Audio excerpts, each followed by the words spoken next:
This is wild. Jimmy Butler took the Lakers to 6 games in the 2020 NBA Finals, but could he be on his way to Los Angeles in 2025 or sooner to join forces with the team that robbed him of an NBA champion? What's good? I'm Okechi Apakama, along with our new co-host, Hunter Pitcoff. Welcome you into the channel as our new host. And before we get into that video, guys, that we have for you today, just make sure you guys are subscribed to the channel to make sure you guys get all the Laker content, especially with training camp coming in the next few weeks and the NBA season less than a month away, guys, from preseason games. So, Hunter, introduce yourself to the crowd who already don't know you and what's going on, pretty much. We're holding it down here on the East Coast here. I know I'm from Long Island, New York, but I be repping the purple and gold out here for us in the concrete jungles. Okechi's got us on the West Coast, so we got the entire United States covered here, and I'm excited to be a part of Lakers Digest, and I'm excited to be a part of the community, and you guys too. Thank you all for embracing me, and we're going to get into this right now, Okechi. I don't want to waste too much time. We've got a big topic to talk about. Of course. We got a big topic as Bleacher Report had this article, and it stated that Butler could be headed to the Los Angeles Lakers. They drew up a mock trade because it's around that time in the NBA season where it's pretty much a dead period and people are throwing up crazy trades, and this is just yet another one to add to that list. As I'll show you that trade right now, guys, with Jimmy Butler and Josh Richardson heading to LA for D'Angelo Russell, Rui Hachimura, Dalton Connect, Gabe Vincent, and a 2029 first round pick to go along with a 2031 first round pick. This is from Bleacher Report, as I stated earlier. And just looking at this trade, it is just wild to see a guy like Jimmy Butler even being fathomed to come to Los Angeles Lakers, for one thing, because he was one of their main opponents way back in 2020 in the bubble, and he's just been a guy for the Miami Heat. So him moving on from Miami is looking like it could be a possibility with him, his free agency impending. So Hunter, I'll toss it over to you. What are your first initial thoughts of this trade, and what do you think? Well, it is pretty ironic that we're talking about this on September 14th, which we actually found out is Jimmy Butler's birthday. He's going to be, or is now 36 years old. And so my initial thought is, do the Lakers really want to do this all over again and trade for a guy who is in his mid-30s, maybe, definitely not washed, but definitely a guy who could be in the final stages of his career? Sort of what they've done in the past with a Russell Westbrook. And let's even date ourselves a little bit further here. Steve Nash is another example of this as well. For Laker fans out there that are a little bit older, like ourselves, that can remember the Steve Nash trade. So Jimmy Butler's an awesome basketball player. I don't think anyone is going to deny that Jimmy Butler, Jimmy Buckets, Jimmy Butler, whatever you want to call him, he has earned all those nicknames, and rightfully so. I think he's someone who can handle the spotlight of being in LA, because shooting a basketball for the Lakers is very different than shooting a basketball for any of these other small market teams. Perhaps even the one across the street with the Clippers. Throw some shade in there for them. But Jimmy Butler, he's competitive. I love the competitive spirit, but I think as we get into this video as well, Okechi, I think the age, obviously he's on an expiring contract. It ends in 2025, which is where the rumors are coming from. And on top of that as well, what's the basketball fit looking like with LeBron James and Anthony Davis there? Mm-hmm. That is a really good question. What is the basketball fit? But you brought up a good point, stating that he is a guy that isn't really afraid of the moment or afraid of the spotlight, because he's always kind of had that ire pointed towards him.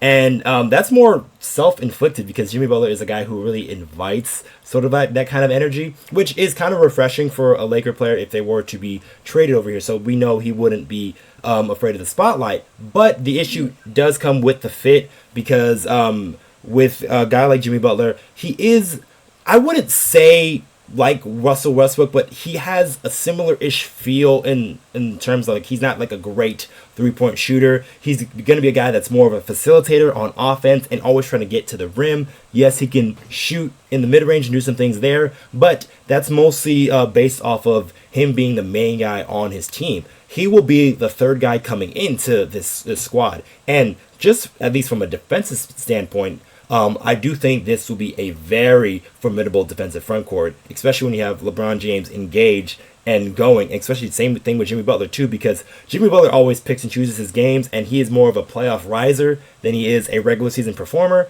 So that is another positive thing for the Lakers if they were to make this type of deal.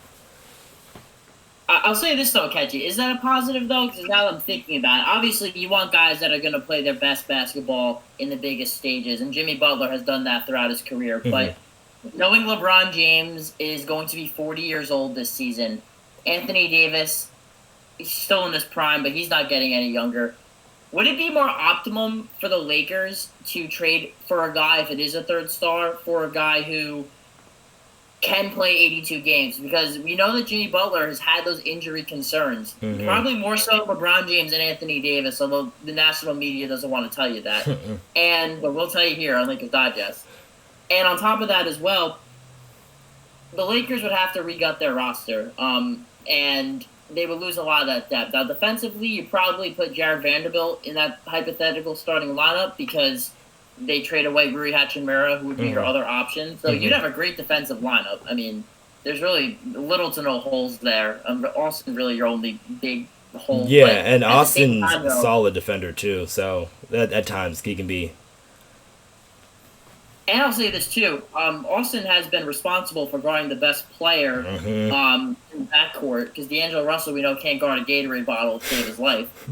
And so Jimmy Butler would take on that assignment easily. And so Austin can really focus on his offensive game. So there's definitely a lot of pros, Okechi, for sure.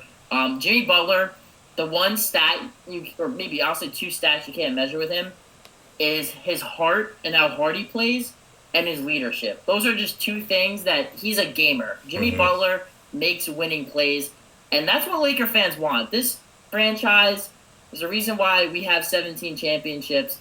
It's because of the guys that go the extra mile and put it all on the line. And I think Jimmy Butler would actually be a really good fit solely for that reason, because he will do whatever it takes to win. I agree with that. He is a guy that always does whatever it takes to win. Maybe not so much in the regular season, because you do bring up a good point, because the Lakers are a team that has struggled with injuries for quite some time. I want to say even since LeBron's first year, because I remember he got injured towards the end of that season. But the Lakers really, they have to find guys who can be sort of like that regular season guy to help them get through that 82, and then once they get to the playoffs in those big stages, because that's where guys are like LeBron, especially Anthony Davis too, because he's a massive playoff riser, and all of those three guys together would really be very formidable in a 7-game series. But it's just the quest about getting there that would be the big hurdle for the Los Angeles Lakers. And that another reason why you brought up, which would be a bad reason to make this trade, is because you're losing a lot of depth. So you'd have to retool your roster once again. And then doing this for the Lakers, say if they were to do this during the season, that would be very detrimental to your team chemistry. And yes, you brought in this star player like Jimmy Butler, but how does the rest of your team look like? Yes, you got Jared Vanderbilt. Yes, you got Austin Reaves. But, is Max Christie, we've been talking about him for a while. Is he ready to make that leap and be that consistent guy in the rotation? Is a guy like Jackson Hayes going to be a guy more relied upon, or even Christian Wood if he gets back from injury at that point? So there's a lot of different things, and then you're losing guys like a young guy like Dalton Connect, who we haven't seen play an NBA game just yet, and we would love to see his type of fit next to LeBron James and Anthony Davis, specifically when you have JJ Redick as your head coach. Dalton Connect and JJ Redick have very similar games. Dalton Connect is a 6'7" wing, though. So you can do more things with him. He can get to the basket, and we just haven't seen that as the Lakers. So we might be dropping the ball on a guy like him as well if we make this deal.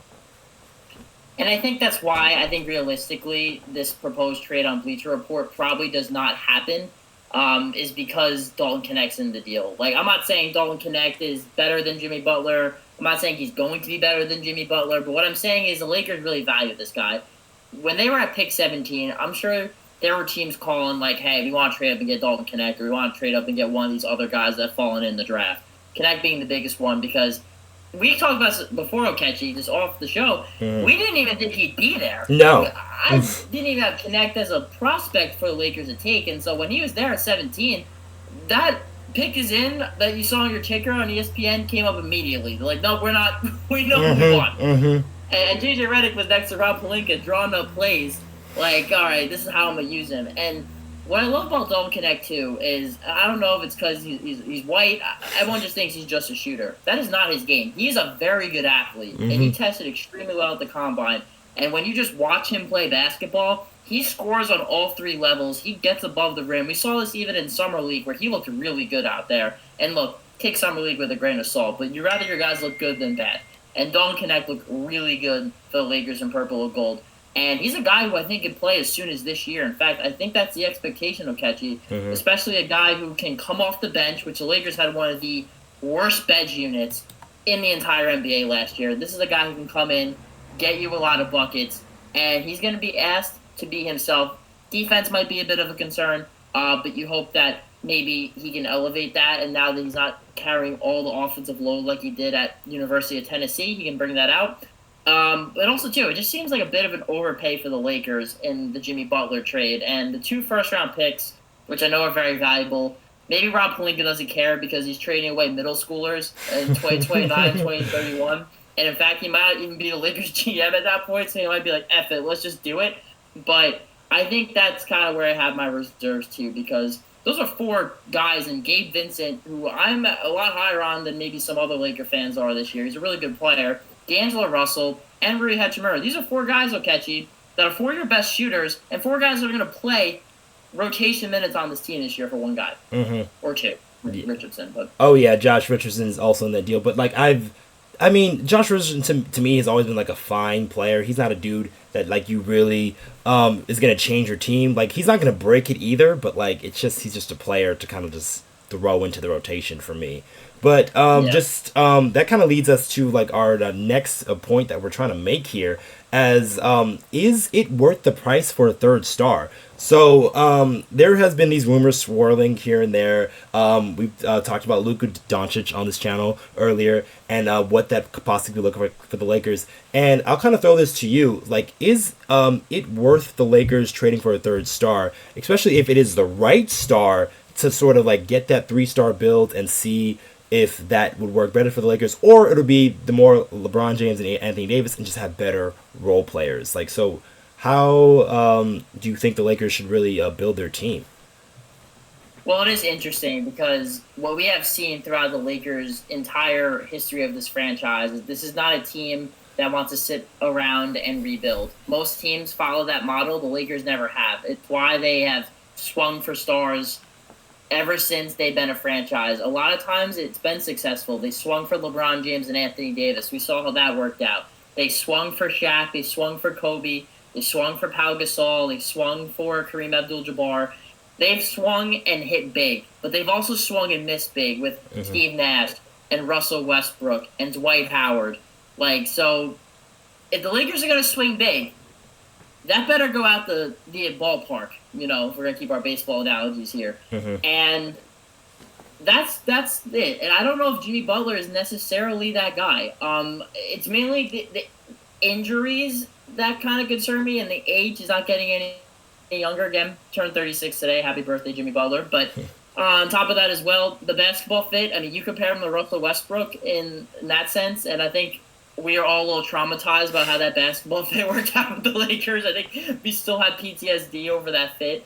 Not the same exact player, but, you are right, Okechi. They're pretty similar in that they're inside-out basketball players that aren't really great lethal shooters, and I think that's not a great fit next to LeBron or Anthony Davis. So I think for the right star, though, that's kind of where you have to make that decision, right? I mean, we've heard Trae Young be a possible candidate. We've heard Donovan Mitchell could potentially be a candidate. I think Luka would probably be a little bit more down the line, but we both agree on that. But I think guys like that, I mean, even hear Zach LaVine's name mentioned every now and then. Like, I think a guard that can really score the basketball or a really good 3-and-D wing would make a lot of sense with this Laker duo. And if Austin Reaves is untouchable in trades, then trio. But I think to give up your absolute house to go get Jimmy Butler, I just don't think that makes a whole lot of sense. But I would be intrigued, just hypothetically, because I think that would lead to a really competitive locker room. And, Jimmy Butler's a gamer. So I would love seeing him in purple and gold, but the asking price that it might take, I'm not so sure.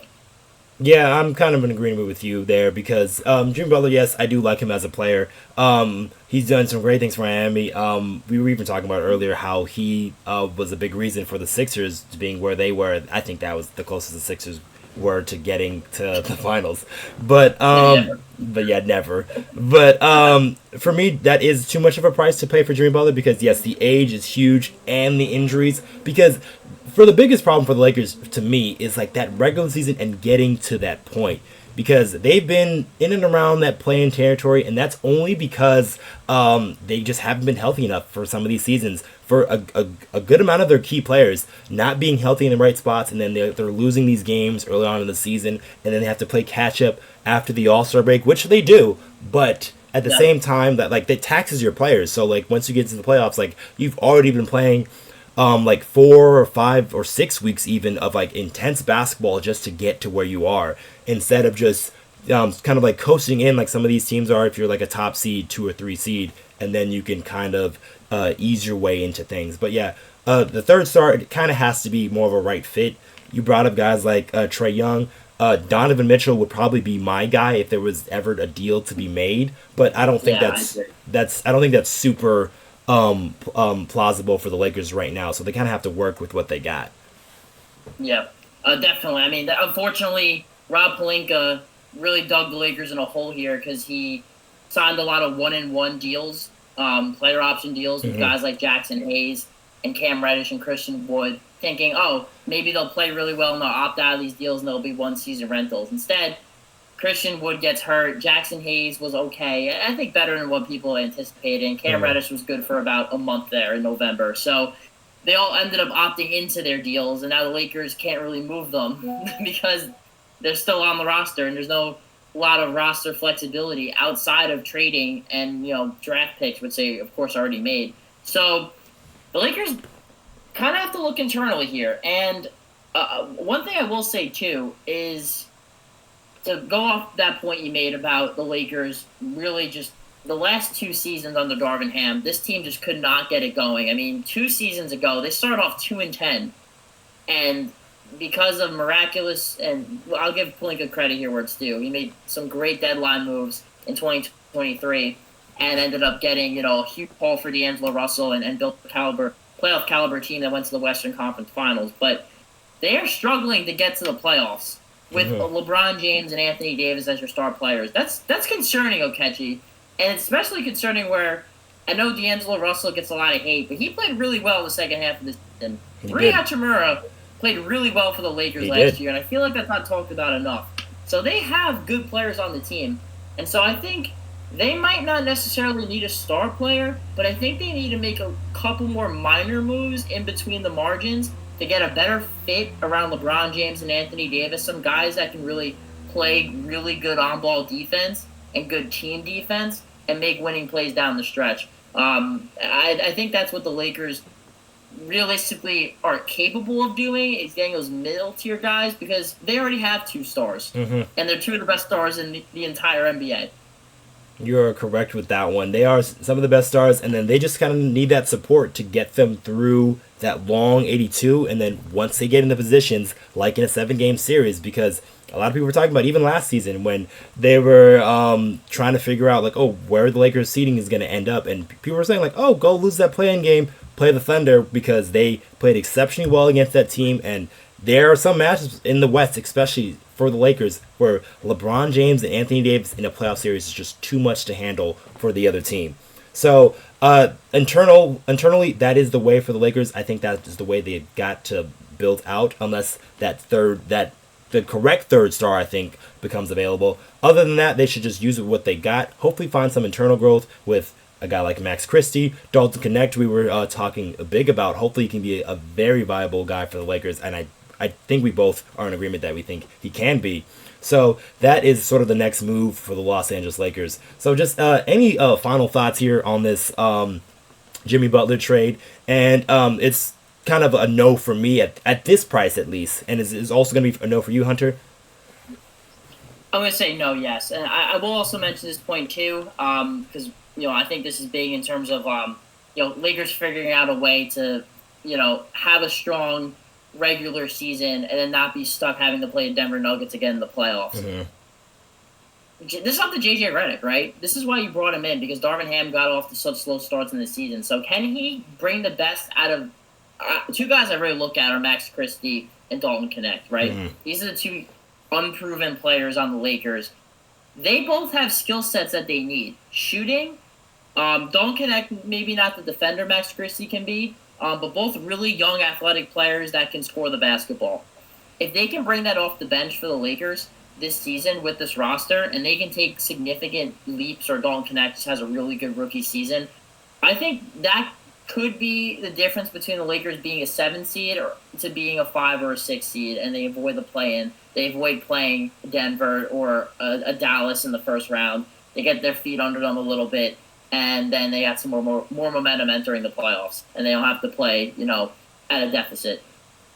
Yep, I agree. And like another thing that just want to add on, both Connect and Max Christie, much better rebounders, and the Lakers were a poor rebounding team last season. So getting guards and wings who can rebound are massive for the Lakers. But that's what JJ wants too. Mm-hmm. That is exactly what JJ wants. But that's probably going to be it for this video, guys. Make sure you guys subscribe to the channel. There's about 78% of you guys who are not subscribed to the channel just yet. And if you guys want more of those Laker news, Laker updates, especially, like I said, with training camp coming the next few weeks here, and then preseason, I believe, starts October 9th?